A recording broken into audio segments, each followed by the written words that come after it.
Japanese Prime Minister Sanae Takaichi visited President Trump at the White House for the first time. He endorsed her in the recent elections, which she won in a historic landslide. But after the United States and Israel launched a war with Iran, the context for the meeting has changed significantly. And Takaichi found herself in perhaps the unenviable position of being the first US ally to visit President Trump since he demanded allies step up their help in the war. So, how has she handled the White House visit? Was she able to avoid some of the potential landmines? And more broadly, could Japan represent a new model for a possible relationship between the US and its allies during the second Trump administration? Welcome to State of Play. I'm your host, Will Todman, and in this podcast, the CSIS Geopolitics and Foreign Policy Department brings together our leading experts to unpack the latest geopolitical developments from around the world and what it all means. It is great to have Nick Szechenyi back on the show for this rapid reaction episode. As our listeners will probably remember, Nick is the Vice President of the Geopolitics and Foreign Policy Department and also a Senior Fellow in the Japan Chair. And Nick, we had you on one of these quick reaction episodes just after those elections that I talked about.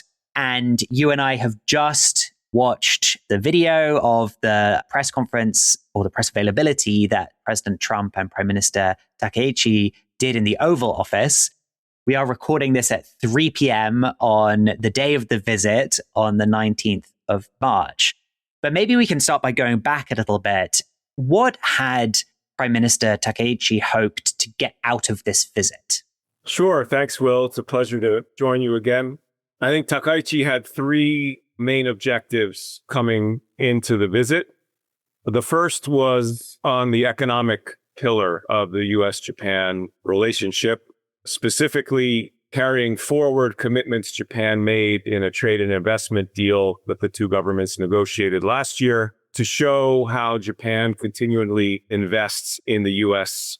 economy and is a reliable partner in that context. So earlier this year, the two governments announced the first tranche of investment initiatives related mostly to energy infrastructure. What were they really investing in? Like, what is this partnership looking like? Yeah, so oil and gas. The other one, interestingly, was synthetic diamonds, important in the context of critical minerals. So for this trip, the idea was to make a bigger splash and announce a bigger investment initiative. Again, we're talking pretty early in the day, so the fact sheets have not come out yet, but according to the reports, likely, again, a focus on energy infrastructure, specifically nuclear energy, and a bilateral project focused on small modular reactors. Also, perhaps continuing a pattern of cooperation established last fall when Trump visited Japan, a commitment to jointly produce rare earths, covering supply chain resiliency and the economic security bucket, if you will, to shore up that aspect of the economic relationship. So that was number one, to demonstrate again that Japan is a good economic partner. The second was on defense. Takaichi has accelerated existing plans for Japan to increase defense spending. And this calendar year, her government is expected to update national security and defense strategy and a new defense spending plan to acquire even more advanced capabilities, given that the security environment is deteriorating so rapidly. So she hoped to update the president on those plans, again, to demonstrate that Japan is a reliable ally with respect to burden sharing, which, as we all know, is a big theme for the Trump administration. Yeah, presumably those two messages would go down really well with President Trump. This is exactly what he wants to see from allies, right? More defense spending, more economic partnerships. Exactly. And Prime Minister Takaichi hosted President Trump in Japan last October and already teed up these themes. So this is a natural way for her to update him, to follow up, and again, remind him that Japan is the reliable ally. And so we have the economic pillar, we have the defense pillar, also some potential areas of cooperation on defense, reports that Japan might support the administration's Golden Dome missile defense initiative, and also, which is relevant to the war in Iran, perhaps renewed efforts to pursue joint production of missiles. Japan has produced Patriots under license, And there was a suggestion that maybe the administration would call on Japan to intensify that effort, given the depletion of stockpiles. So defense was another one. The last one was to have a candid conversation with the president about China. The expectation was that this meeting would take place right before an expected visit to Beijing by the president. He just postponed that because of the war in Iran. So the timing didn't work out too well. However, the message Japan was bringing still impactful. And basically, Takaichi is expected to say a few things. First is, please don't embrace the so-called G2 concept. Trump used this last fall during his trip to Asia. And that essentially means that the US and China would somehow create a bilateral condominium, and that US strategy in Asia would center on the relationship with China rather than US allies and partners. So that's definitely a message Takaichi can bring. The other is just to remind him about the threat that China poses to Japan and other allies in the region under extreme coercive pressure, and that Trump should appreciate that. And stress to Xi Jinping the importance of the U.S. alliance network and how relationships with Japan, Korea, Australia, and others in the region support U.S. interests, and that the U.S. is going to stand by its allies. And interestingly, during the press availability that Takaichi and Trump had today, there was a question about China. The president said that he would sing Japan's praises when he meets with Xi Jinping. Not to make light of this, but that's a signal that he is not going to sell out U.S. allies when he goes to talk to Xi. So that's already been demonstrated that he respects Takaichi, respects Japan, and will carry the right message. However, the war in Iran has kind of crowded out these issues. And that was the big question coming in, is how Takaichi would answer questions about the degree to which Japan could support the war effort. And so that, of course, was the most controversial thing. Yeah. I wanted to ask you about that. As you said, the war has then kind of taken over. It delayed President Trump's visit to meet Xi Jinping, which had been planned for the end of this month. And so there's a bit of me that wonders, yes, they managed to get great statements out to the president in terms of singing Japan's praises. But if that meeting is now pushed by a month or even longer, a lot can change in that time. And President Trump has put a lot of pressure on US allies, on NATO in particular, but also on allies in East Asia to help out with the war with Iran. So how did that play into all of this? Has it ended up overshadowing the rest and those other three objectives that you laid out to us? Well, the primary concern for the Japanese government was whether the president would press Prime Minister Takaichi on whether or not Japan could support the effort in Iran militarily.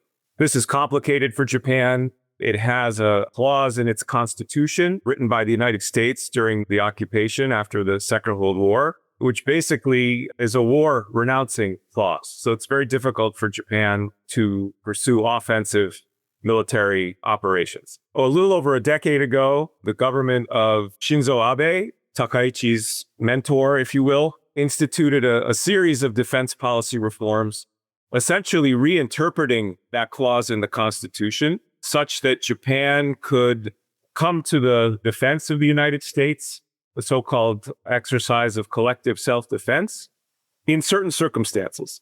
And those are laid out in the legislation. And the challenge for Japan is that the threshold for exercising collective self-defense is very high. The term used in the legislation is a crisis situation that threatens Japan's national survival. Survival. Okay. Wow. Yeah, it has to be existential, essentially. And so in the lead up to Takaichi's trip to Washington, there was a very animated debate in the parliament in Japan about this. And so the suggestion coming in was that the operation in Iran does not meet that threshold. And if that's the case, then what is Japan going to contribute? What can it do? There have been some examples. Japan has sent minesweepers in the past. It has an anti-piracy operation underway in Djibouti, which has been going on for several years. So there were things that Japan could potentially do. But the question is whether Japan could do them while the conflict is ongoing. And so there was a lot of angst about whether Trump would ask Takaichi directly about this and how she would answer. Yeah. In the press availability, at least, Trump was very respectful. He did not press Takaichi on this. In fact, in response to a question about Iran, he said Japan is stepping up to the plate. He used a baseball metaphor to suggest that Japan is reliable. And he said, unlike NATO. Yes, and he criticized NATO allies. And I think the reason he did that was because NATO allies have been very vocal about how this is not their war and essentially criticizing the United States. Japan, of course, is very nervous about this operation, given its dependence on energy imports from the region. But Japan is not blunt. Japan is about subtlety. And interestingly, Takaichi, in her comments today in the White House to the press, basically condemned Iran's pursuit of nuclear weapons and said that that's not acceptable, emphasized Japan's efforts to implore Iran to stop its attacks in the region, and then said generally that the United States is a force for peace and prosperity, and that Japan, with the rest of the international community, would emphasize the need for this conflict to end. So it was a very elegant expression of support for the United States without answering the core question, which is whether Japan is going to do anything militarily in the near term. So what Japan is going to do is unclear. That may surface, later today or in the coming weeks. But Japan very adeptly was able to signal support for the U.S. as a U.S. ally, but really not commit to anything concrete publicly at this point. So it was a very impressive display of diplomacy on Takaichi's part. So it sounds then like the answer is yes, at least from what we have seen so far at the time of recording. Prime Minister Takaichi did manage to avoid these landmines and seems to have maintained a really strong relationship with President Trump. So maybe my final question for you, Nick, is to zoom out a bit and say, is this a model for other US allies? Is this how to deal with, quote unquote, President Trump, but also to set up a more productive relationship with the United States? Do you think others will be studying this and learning from this? Yeah, I mean, Takaichi, like other leaders, has a challenge going forward. She wants to demonstrate support for the United States because security cooperation with the U.S. is fundamental to Japan's national security. So she had to demonstrate that. On the other hand, she has to go home and face a public that is not supportive of the war. Our recent public opinion polls show that less than 10% of the Japanese population thinks that the war with Iran is a good idea. Wow, okay. So there will be some domestic political challenges. But again, I think she demonstrated diplomatic acumen that prevented a public demonstration of friction with the president. So that was quite good. Another challenge that Japan shares with other allies is that the war in Iran, interestingly, is bringing to the forefront the two biggest fears of a U.S. ally. One is fear of abandonment. It's important to recognize that the United States military is reportedly transferring missile defense assets and marine regiments out of Asia to support the war effort with Iran. That creates a perception that perhaps the United States might not be able to sustain its commitment to forward presence in Asia. So the Iran war has created this fear of abandonment. At the same time, Japan, like other allies, is worried about the other primary fear, which is fear of entrapment, getting drawn into a war and worrying about the implications for the relationship with the United States. So on the abandonment front, Takaichi also very skillfully made a reference to deteriorating security dynamics in the Indo-Pacific today in the press availability, which was a reminder to the Trump administration to please not forget about Asia, which was very interesting. And then we've already discussed how delicately she handled Japan's perspective on the war with Iran. And so she's managing those two challenges very well so far. And I think more broadly, Japan really is writing a playbook for how to engage the Trump administration. I mean, if you think about the priorities that are laid out in the national security and national defense strategies of the administration, Japan is pretty much checking the boxes on all of them. On trade and economics, as we've discussed, Japan is investing heavily in the U.S. and was one of the first countries to cut a trade deal with the administration. It's increasing defense spending. It's coming up with ideas to strengthen defense cooperation with the United States. That addresses the burden sharing issue. Economic security, we've discussed, another priority for the administration. And most importantly, I think using a personal connection with the president to generate positive momentum for the relationship. And Takaichi is doing that, I would argue, better than any other leader. So Japan, interestingly, is not turning away from the United States overtly, can't afford to. It's thinking of new ways to cooperate with the US. Is it going to double down and invest more in relationships with other partners in Asia and around the world? Of course it is. But Japan is not going to suddenly turn away from the US and hedge in a dramatic fashion. I don't think that's very practical, and that's not Japan's strategy. It's going to double down on the alliance with the United States, and of course, work with like-minded partners on regional and global challenges. So I think this formula is practical, and I think despite the angst about the Iran war and Japan's potential contributions that sort of form the backdrop for this summit meeting today, I think the Japanese government has managed this very successfully. And I think this really is a recipe for building trust and habits of cooperation going forward. Well, Nick, thank you so much. You have laid out the three objectives that Prime Minister Takaichi had when she was planning her trip to the US. Build on the economic relationship, show the increased defense cooperation and the increased defense spending, and also warn President Trump about China and make sure that Japan's interests are being considered in that upcoming visit between President Trump and Xi Jinping. You said on Iran, it's really hard for Japan to pursue military operations.